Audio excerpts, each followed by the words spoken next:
Today, forced induction is a key aspect in all categories of performance motoring. It is an important performance upgrade in everything from drag racing to circuit racing. This video will explain the similarities and differences between the two main methods of achieving forced induction, supercharging and turbocharging. Let's begin with superchargers. From answers.com, a supercharger is defined as a blower or compressor usually driven by the engine for supplying air under high pressure to the cylinders of an internal combustion engine. There are several types of superchargers, all of which are powered by the crank or accessory belt on the engine, giving power to the blower through a pulley on the supercharger itself. This means all superchargers have a small parasitic effect on the engine. The first type of supercharger we will discuss is called a centrifugal supercharger. A centrifugal supercharger resembles a turbocharger and uses a small impeller to compress air into the cylinders. This type of supercharger is the most efficient of the three kinds, but produces the smallest boost at low RPMs. This type of supercharger is also the most ideal to install on near-stock engines because it generally produces the lowest amount of boost. Also, a centrifugal supercharger produces very low heat buildup, so there is usually not need for an intercooler. The typical operating speed for a centrifugal type supercharger is around 40,000 RPM. Take a listen to the sound of a centrifugal vortex supercharger.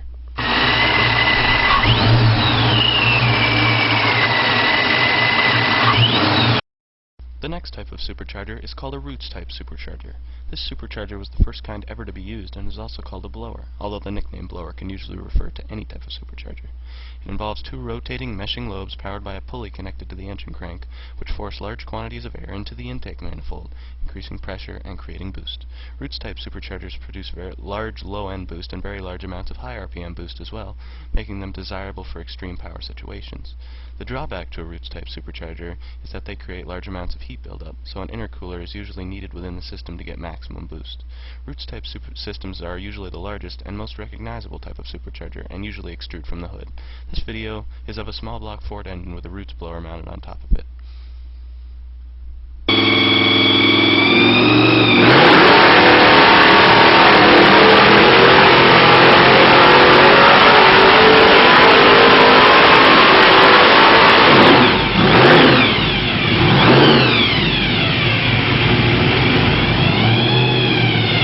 The last type of supercharger is called a screw supercharger. This type of supercharger uses two rotating meshing screws powered by the engine's crank pulley to take in air and compress it, then force it into the cylinder. In many ways, this type of supercharger is very similar to the roots type, involving screws instead of propeller-like lobes. The twin screw supercharger is very powerful within the low RPMs, but also produces large amounts of boost throughout the entire RPM range. At moderate boost levels, a twin screw supercharger does not produce large heat buildup, so similar to a centrifugal supercharger, they do not usually require intercoolers. Unlike centrifugal superchargers, twin screw superchargers can be complicated to install. Both roots and twin screw superchargers usually spin at around 15,000 RPM. This video is of a Whipple twin screw supercharged Ford Lightning.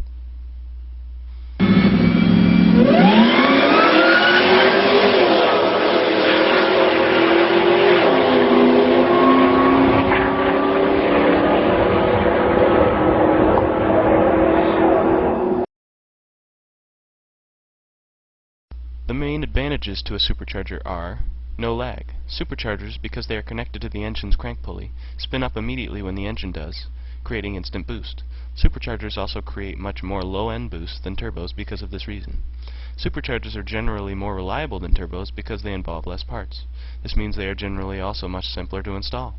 Superchargers in general produce a wider power band than a turbo, making large boost at very low and very high RPMs. Air will never pass backwards through a supercharged system. With an intercooler and modified internals, most superchargers run much more efficiently and can produce boost levels a little over 20 psi. Superchargers are much safer to use because they do not run nearly as hot, they do not surge, and while many companies sell very high boost level units, they still do not create as much boost as high-performance turbos, therefore engine detonation is much less likely.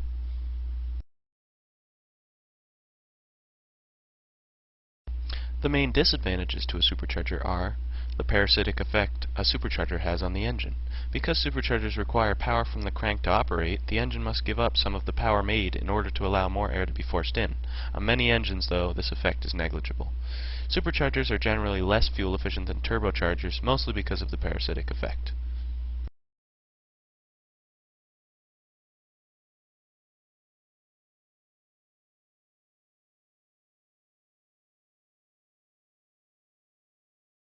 Now, let's move on to turbochargers. Answers.com defines a turbocharger as an air compressor or supercharger on an internal combustion piston engine that is driven by the engine exhaust gas to increase or boost the amount of fuel that can be burned in the cylinder, thereby increasing engine power and performance. So really, a turbocharger is only a specific type of supercharger. Instead of using engine power from a crank pulley, it uses the energy stored in the exhaust gases. Turbochargers have a centrifugal design, and unlike belt or gear-driven superchargers, there's only one type. Turbos are attached to the exhaust manifold of the engine and utilize high-energy exhaust gases to spin a turbine. This turbine is connected to an impeller, or compressor, via a small shaft which in turn compresses air into the intake manifold and creates boost. The main advantages to turbochargers are: turbochargers, because they are not physically connected to the engine, can spin much faster than superchargers, usually up to around 150,000 RPM. This means that turbos generally make more boost than superchargers, in many cases over 25 psi. Despite the complication of turbo setups, turbos are usually much more efficient than superchargers because they utilize energy stored in the exhaust gases instead of having a parasitic effect on the engine. Turbochargers are generally quieter than superchargers because the turbocharger itself acts as another silencer. In terms of the power struggle between a turbocharger and the supercharger, the turbocharger reigns supreme, producing more boost and therefore more horsepower gains than a comparable supercharger. Some disadvantages of a turbocharger are: the turbocharger usually requires an oil line from the engine.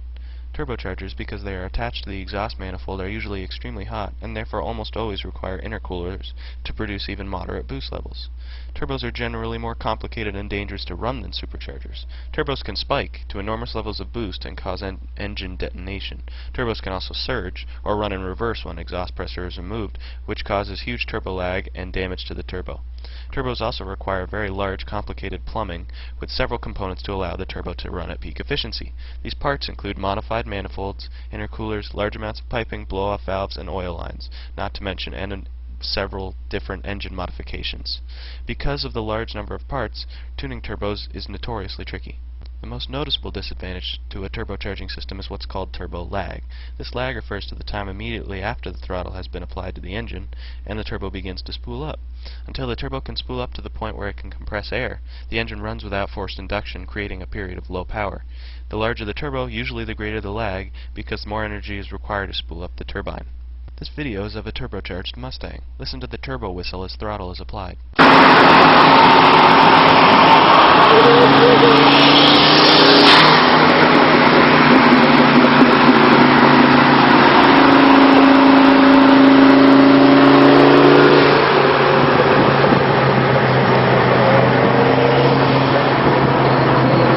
As to which system is better for your car, the answer depends entirely on your setup and your personal opinion as well.